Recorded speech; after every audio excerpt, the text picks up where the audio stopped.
Hello guys, good morning. Hoy Austin, araw pala ng Tuesday ngayon dito sa Canada. Dapat papasok tayo ngayon. Kaso, si Leslie pumasok. Nag-iba yung schedule nila, Tuesday and Wednesday na. 2 weeks lang naman, 2 weeks. Kasi parang may training sila, kumbaga. Kakatid natin kay Leslie tapos nag-breakfast na din tayo.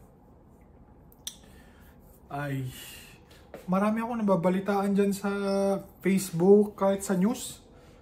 Grabe pala ang ano dyan, yung, ano ba yun? Rabies. Mga, alam mo, nababaliw na. Nababaliw, tinatali na dahil sa rabies.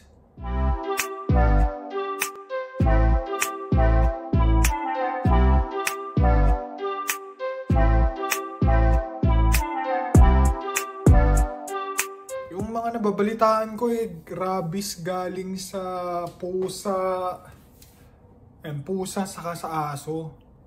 Yun, mga rabies. Saka minsan parang nakita ko, may nakita akong bata pero meron ding matanda. Kasi dami kasing pusa dyan eh. Daming pusa, daming aso. Tapos minsan ano pa, askal. Diba? Askal, mag-aalaga ka. Tapos, parang hindi mo anti-rabies. Kasi parang, ang alam ko dyan, libre ba dyan? Sa Pilipinas yung anti-rabies? Meron siguro, parang, meron sa barangay, merong mga anti-rabies program, parang ganun. Kasi sa probinsya namin meron. Ewan ko lang dyan kung meron pa yun. Kaso, syempre, limited budget lang yan. Kaya tingin ko na ano din, na ang daming biktima ng rabies dyan. Ito kasi sa Canada, pag kunwari nagka-aso ka or nagka-pusa, mandatory yan na dalin mo sa vet at ipaturok mo kumbaga. Kasi kung kunwaring may nangyari sa ibang tao or kinagat tapos nagka-rabies or something, ikaw ang liable, kumbaga. Ang alam ko yung anti-rabies dito, first, babe puppy, tuturukan yung aso. Ito based lang kay Austin. Tapos parang may isang tusok pa, it's good for 2-3 years, di ko kabisado si Leslie nakakaalam yan. Pero kay Austin kasi Di naman nangangagat si Austin. Hindi siya nangangagat. Hindi siya nag-scratch. Merong mga times na nagpe-play bite si Austin. Yung ganun-ganun lang. Kaso pag naggaganon siya, pinapagalitan ni Leslie. Kasi nga, baka masanay. Syempre, pag kunwari may bata or may guest at ganun yung play bite niya at nasugat, syempre mag-aalala yung nagasgasan niya o nakagat niya, diba? Pangit yung habit na yun. Kaya iniiwasan namin yung mga ganong pangyayari kay Austin. At saka yung mga nails niya, diba? Minsan kasi yung aso, dinidilaan yung mga nails pang cleaning din sa kanila. Pag in-scratch kang ganun, nandun na yung rabies. Ang ginagawa namin kay Austin, talagang kinakat namin yung nails niya para hindi siya yung yung parang masugatan ka o baga. Natingin ako doon sa labas kasi dumating yung Jolly Jeep nila. Hindi ko nakikita yung Jolly Jeep. Teka lang, pakita. Ayun yung Jolly Jeep. Teka lang. Ayan Jolly Jeep Ayan Jolly Jeep.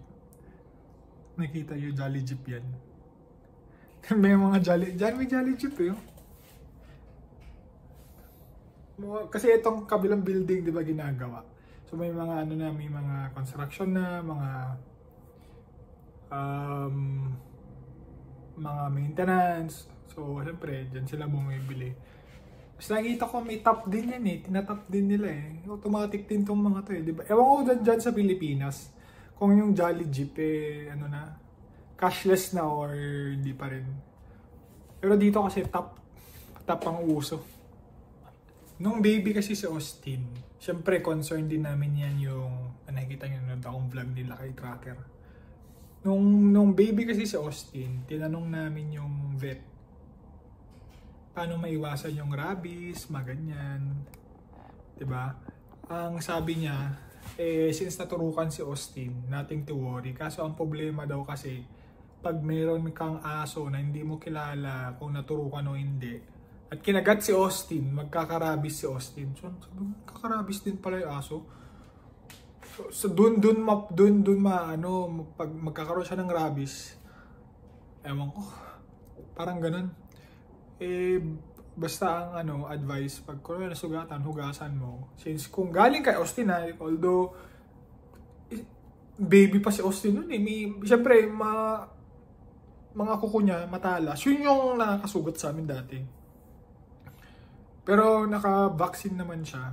Kaya pag ganun daw, hugasan, sterilize. Pero hindi talaga namin nilalabas si Austin dati. Magwa 1 week na nga. Ayun ko, 1 week na yata. Magwa 1 week na, hindi namin nadadala si Austin sa dog park kasi ulan ng ulan. Wawa naman siya. Hindi niya makita yung mga girlfriend niya. Babaero sa dog park eh.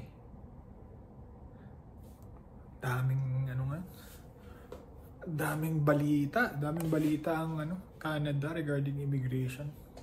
Paiba-iba, medyo nakaka-frustrate kasi hindi parang stable. Ang daming changes. Anyhow, ganun talaga. Wala ka namang karapatan, 'di ba? Gagawin mo lang mag-adjust. Kumbaga, itong condo na to, ang bago-bago, ang daming ginagawa. Nakakasar. Kahapon, nag-email sila. Sabi, kailangan i-off mo yung aircon mo kasi daw may aayusin. Hindi daw alam kung kailan. Tapos, sa June 3, wala daw hot water. Lamig-lamig ng tubig. Ano ba naman? Kaya sabi ko, listen ba itong condo na to? Ang daming ginagawa. Hindi siya... Minsan yung repair na ginagawa diba, lalo na yung heat pump, diba? Yung heat pump. Parang, diba, nung nakaraang vlog, sabi ko 1 week na 1 week na yan inaayos. Tapos ngayon, aayusin na naman. Ba naman yung nag-repair? Wala akong alam dyan, pero kung aabuti naman ng 1 week yun, tama ba yun? Hindi naman siguro, diba? Hindi naman siguro. Tapos yung, ewan ko. Daming hanas nitong condo na to. Hanap ko si Austin sad ka? Sad? Tagal na akong hindi gumagawa ng mga content ni Austin Although yung mga shorts lang naman yung ginagawa ko. Ang dami niya ng follower, 800, mag-800 na. Ako, 300. Kasi yung effort mo pa na gagawa content, mag-edit. Siya wala, bibidyohan mo lang, 800. Dami talagang mahilig sa aso, lalo na pag cute. Mamaya sunduin natin si Leslie. Wala namang, pas bukas pasok ulit siya. Wala namang ganap. Pero yun nga. So, kung dyan sa Pilipinas, mag-ingat ka sa rabies. Daming nababalitaan na, nababaliw na. Di ko alam kung anong next na mangyayari. Pero alam ko, takot sa tubig. Parang something na parang talaga sinasaniban. Di maiwasan, lalo na yung mga bata. Kasi hindi mo alam mamaya, umawak ng pusa, kinagat ng aso, di sinabi. Kaya ingat-ingat din. Pero syempre, kahit sa mga matatanda, din yung rabies. Wala naman pinipili yata yung rabies na yan. Kaya mag-ingat-ingat kayo dyan sa Pilipinas. O dito, meron din pala dito. Oo, dito. Meron din dito. So, di ba, aside sa aso, sa pusa, parang winarningan din kami dyan sa trail. Meron yung mga coyote. Mga coyote. Kasi yung coyote, ano yun, parang wild. So, may rabies din yung mga yun. Mga coyote, ano pa yung binabala sa amin? Mga raccoon. Naku, yan. Minsan, umaakyat yan sa backyard mo kasi parang nung nakatira kami doon sa tito ni Leslie, may nakita kami mga raccoon, saka ano daw sa rabies yun. Lakas daw ng rabies, yung raccoon, coyote. So, yun lang naman yung warning sa amin dito sa Canada. So, hindi ko alam kung alam nyo yung itsura ng raccoon at coyote. Pero dito sa Canada, yun. Nakakita na din ako nun. Yung coyote, laki. Parang ang laking pusa, kumbaga. Parang ganun. Parang kasing laki ni Austin, ganun kalaki. Yung coyote, siguro parang askal dyan sa Pilipinas, ganun. Pero payat, parang payat, ganun. Nakakita na din ako. Nagkatitigan na kami, natakot ako. Oh, ingat-ingat din. So, pero hindi rin kami pupunta sa trail kasi ang daming ano. Baka mamaya, daming ang tawag dun, kuto, baka makagat ka, magain ka pang rabies, kaya hindi kami pupunta sa trail, delikado. So yun lang, peace.